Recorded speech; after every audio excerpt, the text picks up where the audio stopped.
George and Liz Ford faced a family crisis when their teenage daughter Rachel converted to Islam as a student in Leeds. Well, when I was at school, we didn't have religious education into other religions. It was just Christianity. So unfortunately, my understanding of other religions was very poor. So my concept of Islam was incredibly limited, and I actually didn't give it any thought. Prior to Rachel undergoing her conversion, I had the impression, be it being fed by the medium, I hasten to add, and by perhaps populist films, that most Muslims were kind of hell-bent on the destruction of Western civilization.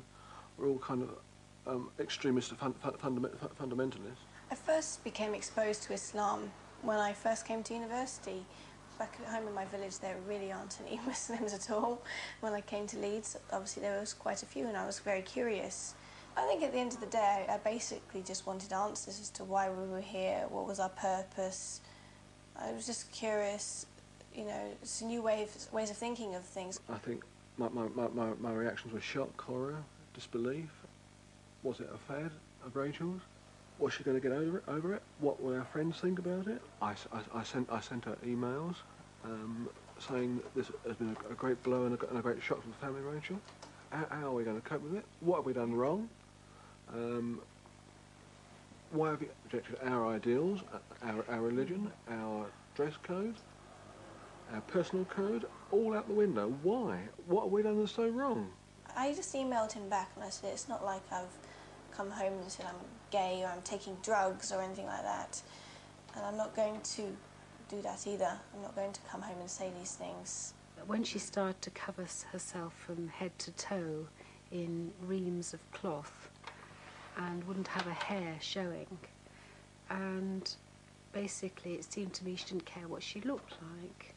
If I was to take the hijab off tomorrow and walk out in the street with my hair loose, my mother would be dancing in the street. She'd be very happy. She doesn't want me to hide.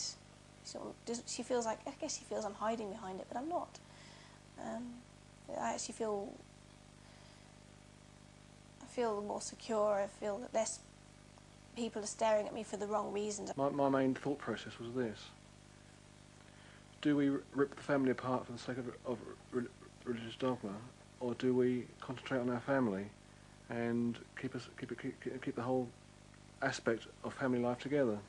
We formed the point of view that the best line of action was to take was that we loved our daughter so much that we were prepared to not lose her and to accept her standpoint and her religious beliefs. When we go and see Rachel at university, it does seem strange. They know her as Latifa. They don't know her as Rachel. I will call her Rachel. I haven't actually changed my name. I've just added to it. I felt I needed to because Rachel, at the end of the day, was my Christian name. It was a name that was given to me on the day that I was christened. I'm not a Christian anymore. But while her family has come round, it's been a different story with their wider social circle. Local friends were very much against the situation on a covert basis rather than an overt basis, giving grimaces, frowns, a kind of vibe of disbelief. Colleagues, we are, I believe, locally respected people. They were very polite, but they were polite for our benefit and not for the benefit of Rachel. Yes, yes.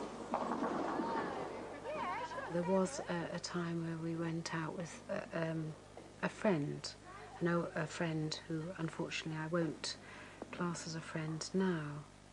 And she was certainly plied with alcohol, even though Rachel, as a Muslim, of course, does not drink, and she will not drink. And she asked for a Coke, and it had something else in it. Definitely has something else in it. Things that have bothered me have been reaction to people that I do care about if they have been against it. There was a family event a while back where I did feel that I was snubbed. I felt that my family was neglected as well because of me and what I had done. Frankly, this has now given me a very great insight into how minorities must feel. I've never been a minority. I've always been a majority, and to be on the other side of the fence has been a very cursory experience for me. I feel that they have been through a lot. I mean, it's a huge shock for them to have a daughter who's decided to change to a religion that they would see as so totally different to their own, even though it isn't, and they do understand that now. When Rachel did change and reject a lot of what we stood for, why was it our fault? Was it our fault? Well, now I can say no, it's not, because we did do our best. We're only human beings. And now we actually have a very forthright, intelligent, independent young lady as a daughter, and I'm so proud of her. But I can say that today, but probably last year, the year before, I would have been saying different things. But life is a journey.